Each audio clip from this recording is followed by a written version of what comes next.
BJP को 2024 में अगर हार मिलती है तो इसकी सबसे बड़ी जिम्मेदारी होगी इन मनुवादी पत्रकारों की। मैं ऐसा क्यों कह रहा हूं, इस वीडियो के अंत में आप समझ जाएंगे। नमस्कार, मैं शंभू कुमार सिंह और आप देख रहे हैं नेशनल दस्तक। 2024 में बीजेपी के लिए सबसे मुश्किल लड़ाई होने वाली है, क्योंकि मुसलमान उसके खिलाफ पहले थे।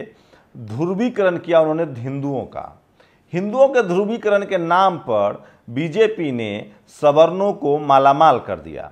सबसे पहले इकोनॉमिक वीकर सेक्शन का रिजर्वेशन दे दिया।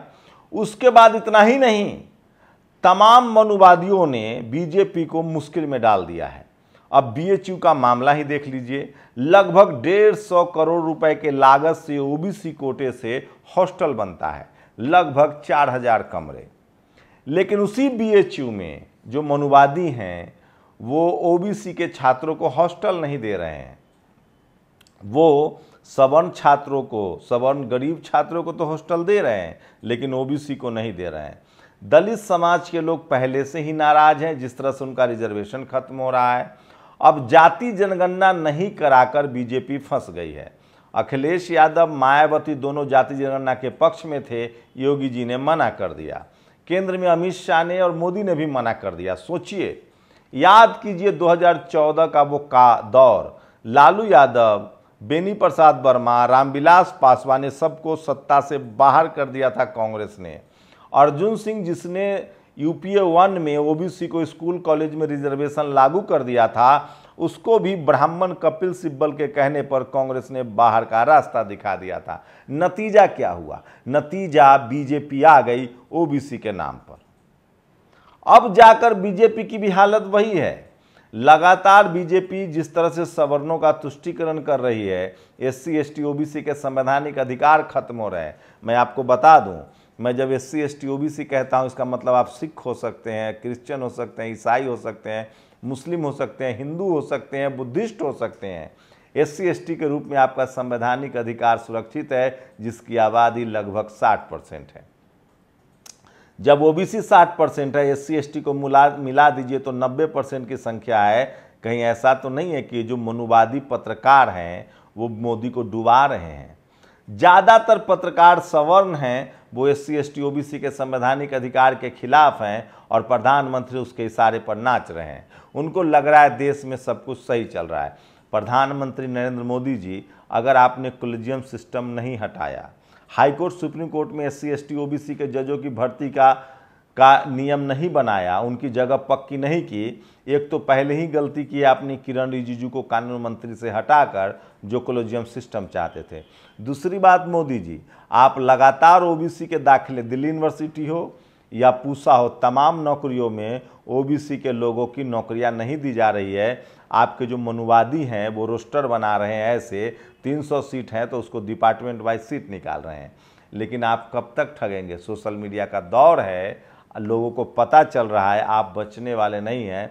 इसलिए अगर 2024 में बीजेपी हारती है तो उसका एकमात्र क्रेडिट है ओबीसी को जाएगा, क्योंकि ओबीसी के जिस तरह से संवैधानिक अधिकार को छेड़ा जा रहा है, शेड्यूल कास्ट के, शेड्यूल ट्राइब के, अब बीजेपी अगर नहीं संभली तो उसके बचने की उम्मीद बहुत मुश्किल है।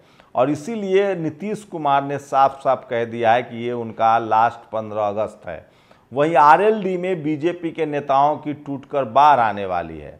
इसलिए आरएलडी के जो नेता कह रहे हैं सूत्रों से कि भैया हमें ज़्यादा टिकट दो अखिलेश यादव, 10 तो हमें लोकसभा दीजिए और कम से कम 60 विधानसभा दीजिए, क्योंकि जो बीजेपी वाले आएंगे उनको हम लड़ाएंगे कहाँ से। चिराग पासवान और पशुपति में भी युद्ध आमने सामने का ठन गया है। तो मैं फिर कह रहा हूँ, 2024 में देखिए, सवर्ण समाज को मोदी जी दे चुके हैं जो देना था, इकोनॉमिक वीकर सेक्शन दे चुके हैं, राम मंदिर दे चुके हैं, 370 हट चुका है। अब भी अगर मोदी जी आपको अगर 2024 में प्रधानमंत्री नरेंद्र मोदी चुनाव हारते हैं तो उसकी सबसे बड़ा वजह होगी ये सारे वो मनुवादी पत्रकार जो उनके अंधेरे में रख रहे हैं। एक तरफ वो सवर्ण लिबरल पत्रकार हैं जो प्रो मुस्लिम बनकर लगातार मोदी जी को फायदा पहुंचा रहे हैं कि हिंदू मुस्लिम होता रहे, मोदी जी को फायदा पहुंचता रहे। दूसरी तरफ वो तमाम सवर्ण लिबरल पत्रकार हैं जो मोदी जी को अंधेरे में रख रहा है। मोदी जी दरअसल वोट तो ओबीसी के पास है, आपको तो पता होगा। बगैर ओबीसी की सरकार तो बनेगी नहीं।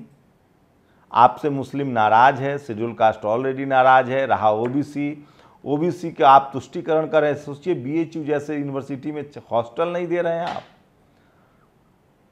ये आपने मंत्री तो बना रखा है ओबीसी कम्युनिटी का, एमएचआरडी के जो मिनिस्टर हैं वो ओबीसी से हैं, लेकिन वो काम नहीं कर रहे हैं। तो ये ज़्यादा दिन आप नहीं ठग सकते हैं। लगातार ओबीसी नाराज हैं, ओबीसी की पॉलिटिकल पार्टियां, किसान नाराज है, जाट गुर्जर पटेल मराठा। बीजेपी के लिए सबसे मुश्किल होगी। ओबीसी जिस तरह से उससे नाराज है वो सत्ता में नहीं आ पाएंगे अगर इसी तरह से उनकी नाराजगी चलती रही, क्योंकि हिंदू बनकर जो वोट दे रहा था वो ओबीसी दे रहा था। सारा सवर्ण समाज भी वोट कर देगा बीजेपी को तो उनकी जीतने वाले नहीं हैं। तो आप कल्पना कीजिए कि बीजेपी के लिए जो सबसे बड़ी मुश्किल खड़ी कर रहे हैं वो ये मनुवादी पत्रकार, और दूसरी तरफ उनको फायदा पहुंचा रहे हैं सवर्ण लिबरल पत्रकार, जो लगातार कोशिश कर रहे हैं कि हिंदू मुस्लिम होता रहे। वहीं सवर्ण लिबरल पत्रकार भी कर रहे हैं हिंदू मुस्लिम होता रहे। लेकिन धीरे धीरे सोशल मीडिया की वजह से, तमाम ओबीसी के पत्रकारों की वजह से, एससी एसटी ओबीसी के गठबंधन की वजह से लोगों में जागरूकता आ रही है, और इस वजह से बीजेपी की पोल खुल रही है। और अगर बीजेपी को हराने का किसी में मादा है, दम है, तो वो ओबीसी में है। और वो बीजेपी लगातार, सोचिए बीएचयू में आप हॉस्टल नहीं दे रहे हैं, आंदोलन बढ़ रहा है, आप जाति जनगणना नहीं करवा रहे हैं, जाति जनगणना का रिपोर्ट नहीं जारी कर रहे हैं, 27% ओबीसी रिजर्वेशन लागू नहीं कर रहे हैं कई राज्यों में। जब तक ओबीसी का रिजर्वेशन 52% नहीं होता है तब तक मोदी जी की मुश्किल कमने वाली नहीं दिख रही है। तो इसलिए मैं कह रहा हूं कि सोशल मीडिया ही सच्चा मीडिया है, सोशल मीडिया ही बहुजन मीडिया है। आप लोग बताइए कि क्या एससी एसटी ओबीसी के संवैधानिक अधिकार की बात न करके मोदी जी चुनाव जीत जाएंगे? क्या 2024 में सवर्णों के तुष्टीकरण की वजह से मोदी जी की हार होगी? और जो सवर्ण पत्रकार हैं, जो टीवी मीडिया पर जिनका कब्जा है, क्या वो नरेंद्र मोदी को दिग्भ्रमित कर रहे हैं? क्या आरएसएस बीजेपी के एजेंडे को डिरेल कर रही है? अगर नरेंद्र मोदी 2024 में चुनाव हारते हैं तो उसकी सबसे बड़ी वजह होगी सवर्णों का तुष्टीकरण, जिसके लिए मीडिया और आरएसएस जिम्मेदार है, अखबार जिम्मेदार है, और कुछ हद तक सवर्ण लिबरल पत्रकार भी जिम्मेदार है, जो दिन रात हिंदू मुस्लिम का एजेंडा चलाते हैं। एक हिंदू मुस्लिम में प्रो हिंदू है, एक हिंदू मुस्लिम में प्रो मुस्लिम है, लेकिन इन सब के बीच जो इस देश की 90% आबादी है एससी एसटी ओबीसी, उसके हक अधिकार लगातार छीने जा रहे हैं। उनको बेरोजगारी उनके हिस्से में है, नौकरियां नहीं मिल रही है, उनके बच्चे बेरोजगार हो रहे हैं। तो सवाल है कि जब पेट में भोजन नहीं रहेगा तो लड़ने कौन जाएगा, और जब उनको अधिकार ही नहीं देंगे तो वोट देगा कौन आपको? इसलिए जिस तरह से शरद पवार हों, नीतीश कुमार हों, जो तमाम एससी एसटी ओबीसी के नेता हैं, वो जिस तरह से गोलबंद हुए हैं, चाहे लालू यादव हों, उससे बीजेपी की मुश्किलें बढ़ गई हैं। स्टालिन, हेमंत सोरेन, नीतीश कुमार, लालू यादव, जब तक उनको, और अब तो अनुप्रिया पटेल का साथ मिल चुका है, निषाद समाज का मिल चुका है, अगर राजभर निषाद अनुप्रिया ने भी साथ छोड़ दिया, जिसका दबाव बन रहा है उन पर, क्योंकि लगातार एससी एसटी ओबीसी की अनदेखी हो रही है, तो इस बार अखिलेश यादव, लालू यादव, नीतीश कुमार, ये वो बड़े फैक्टर हैं। और आपको बता दें जो झारखंड के मुख्यमंत्री हैं हेमंत सोरेन, किसान नेता शरद पवार, ये तमाम वो फैक्टर हैं जिस वजह से बीजेपी की मुश्किल बढ़ गई है, क्योंकि एससी एसटी ओबीसी के लोग, किसान कम्युनिटी यूनाइट हो रहा है। और 2024 में सवर्णों का तुष्टीकरण मोदी के लिए, शायद नीतीश की पार्टी ने जो कहा है कि नरेंद्र मोदी के लिए 15 अगस्त आखिरी झंडा फहराने का मौका है। क्या आपको भी लगता है कि ओबीसी के खेल में फंस गई है बीजेपी, और सवर्णों के तुष्टीकरण और मनुवादी मीडिया के हिंदू मुस्लिम ने मोदी जी को फंसा दिया है, और 2024 में उनकी सत्ता चली जाएगी? वैसे सवर्ण लिबरल पत्रकार तो कोशिश कर ही रहे हैं कि हिंदू मुस्लिम को और हवा दी जाए, ताकि देर सवेर बीजेपी आ जाए। इसलिए महीन जातिवाद को समझिए, ग्रीन ग्रास ग्रीन स्नैक, मान्यवर कांसीराम साहब कहते थे। जो बीजेपी के पक्ष में बोल रहा है वो तो साफ दिख रहा है, लेकिन जो सवर्ण लिबरल पत्रकार बीजेपी के खिलाफ बोल रहे हैं वो महीन जातिवादी हैं। वो चाह रहे हैं कि हिंदू मुस्लिम डिबेट चलती रहे और बीएचयू में हॉस्टल का मुद्दा ना उठे, एससी एसटी ओबीसी के संवैधानिक अधिकार न मिले, इसलिए इससे सावधान रहिए। जो दिखता है वो होता नहीं है, जो होता है वो दिखता नहीं है। तो बीएचयू के हॉस्टल का मुद्दा छा रहा है, जाति जनगणना का मुद्दा अपने शबाब पर है, और ये वो मुद्दे हैं अगर इसको कांग्रेस ने लंबे समय तक नहीं एड्रेस किया था, सत्ता से बाहर हो गई, मोदी जी नहीं एड्रेस कर रहे हैं, सत्ता से बाहर जाएंगे। आप लोग की क्या प्रतिक्रिया, अपनी प्रतिक्रिया जरूर दीजिए। शुक्रिया।